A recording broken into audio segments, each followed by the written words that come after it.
నమస్తే అండి. Welcome back to our corners tasty foods channel. ఈరోజు మనం చూసేది మేథీ పరోటా. చాలా టేస్టీగా ఉంటది.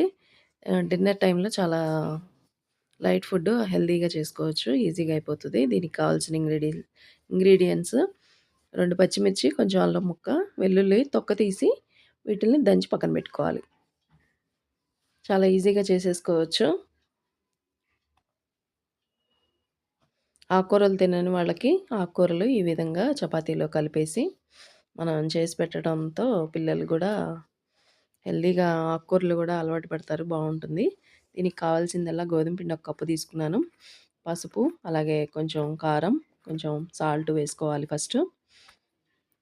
ఈ విధంగా ఈ 3 వేసుకున్న తర్వాత మనం పచ్చిమిర్చి, అల్లం వెల్లుల్లి వాటిని గూడా మనం దంచి వాటిని గూడా మిక్స్ చేసుకోవాలి. ఈ ఆకుకూరలు మనం మేథీ పరోటా అన్నాం గాబట్టి మెంతికూర కొంచెం సన్నగా తరిగి కాడలు లేకుండా వేసుకోవచ్చు. ఈ విధంగా మనం వేసుకున్న తర్వాత మనం ఒక కప్పు పెరుగు తీసుకున్నాను. ఇది గూడా మనం వేసుకొని మొత్తం కలుపుకోవాలి.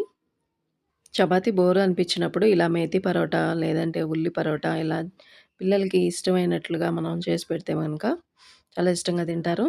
ఇప్పుడు ముందు ఇవన్నీ వేసుకున్న తర్వాత ఒకసారి మొత్తం కలిపేసుకొని దీనికి కొంచెం ఆయిల్ గూడా యాడ్ చేసుకోవచ్చు.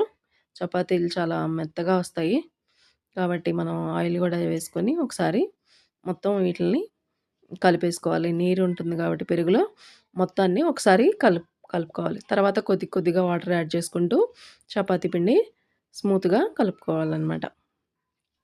కొద్దిగా ఆయిల్ వేసుకొని గూడా మళ్ళీ ఒకసారి మెత్తగా సాఫ్ట్‌గా కలిపి పక్కన పెట్టుకోవాలి. ఇది ఒక 5 నిమిషాలు అట్లా మూత పెట్టి పక్కన పెట్టుకున్న తర్వాత చపాతీ చేసేసుకొని అన్నిటిని ఒకసారి తయారు చేసేసి పక్కన పెట్టుకొని తర్వాత మనం పెనం పైన ఒక్కొక్కటిగా కాల్చుకుంటే మేథీ పరాటా రెడీ అయిపోతుందనమాట.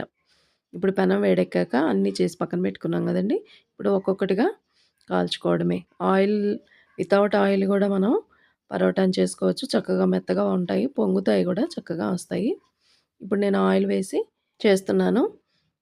కాబట్టి ఆయిల్ లేకుండా కూడా మనం కాల్చుకోవచ్చు. చాలా బావుంటుంది. ఇప్పుడు నేను ఆయిల్‌తో వేసి చేస్తున్నాననమాట స్మూత్‌గా. 1-2 నిమిషాలు అట్లా మెల్లగా లో ఫ్లేమ్‌లో కాల్చుకుంటే బావుంటుంది.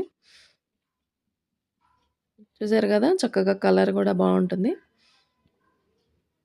దీనిలో ఏదైనా సరే మనం కర్రీ అయినా, లేదంటే పెరుగైనా, లేదంటే ఏ పచ్చడున్నా గూడా హ్యాపీగా తినేసేయొచ్చు.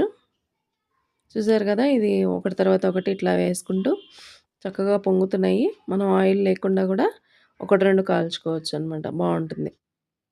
చూసారు గదా! నేను ఆయిలేసి చేస్తున్నాను. అది మీ ఇష్టం ఇంకా. మీ ఫ్యామిలీలో మీరు తినేదాన్ని బట్టి ఉంటుంది. ఇట్లా వన్ ఆఫ్టర్ ది అదర్ వేసుకుంటూ కాల్చుకోవడమే. మేథీ పరోటా రెడీ అయిపోయిందండి. మన ఛానల్‌ని కొత్తగా చూసేవాళ్ళు లైక్ చేసి, షేర్ చేసి, సబ్స్క్రైబ్ చేసుకోవటం మర్చిపోవద్దు. మరి మేథీ పరోటా తయారు చేసుకొని ఎలా వచ్చిందో కామెంట్ చేయండి. Thank you for watching.